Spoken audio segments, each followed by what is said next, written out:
हम आपसे पूछ रहे हैं अमेरिका क्या करेगा, हम ये हमारे उनकी बात छोड़ दें, हमारा उनका कोई मुकाबला ही नहीं। आप खुद ही कह रहे हैं कि इंडिया एक ऐसी फोर्स है जिसको टिंकर करना आसान है। इंडिया को उन्होंने पहला काम तो ये किया है कि इंडियन करेंसी को उन्होंने अच्छा खासा 20% झटका दे दिया है, पहला काम दिया। तो हाँ। अब वो कहाँ तो 70 के अब ये 75 के मिडिल में था, अब वो 100 के करीब आ गया उनका रुपया अगेंस्ट $1। एक बात, पहला काम तो इसका बहुत लॉन्ग टर्म आदमी निकाल रहे हैं उसके, आदमी निकालना है। वाइल बात हो रही थी, मोदी साहब वहाँ बैठे थे, 2 फ्लाइटें और लैंड कर गई, वो भी हथकड़ी लगा के पाँव में बेड़ियाँ डाल के पहुँचा रहे हैं। तो अगर मोदी साहब वाकई गए थे और अमेरिका से उन्होंने कुछ कंसेशन लेने थे तो उसका जवाब तो नहीं आया। उसने कहा, उसने ये कहा कि ये जो अमेरिका इंडिया के बाद बहुत पैसे हैं, हाँ, वो पैसे के टैरिफ भी नहीं माफ किया।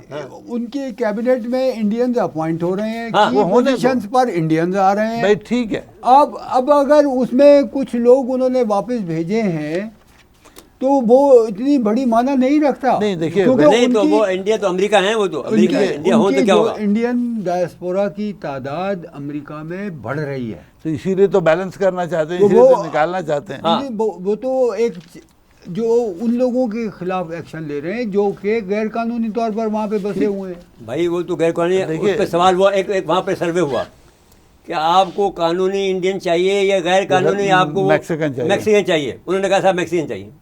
ये इससे ज्यादा क्या है? देखिए आप बताइए, आप इंडियन के खिलाफ इतने ज्यादा हैं वहाँ पर, कितने देखो डोनाल्ड ट्रम्प को बदलते हुए कितनी देर लगती है।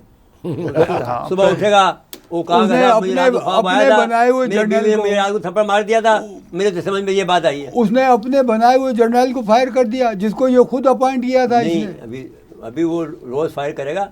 उसने कहा है कि मैं अभी उससे क्या कहा, 20% बजट कम करूँगा। कभी दुनिया में फौज का बजट कम हुआ?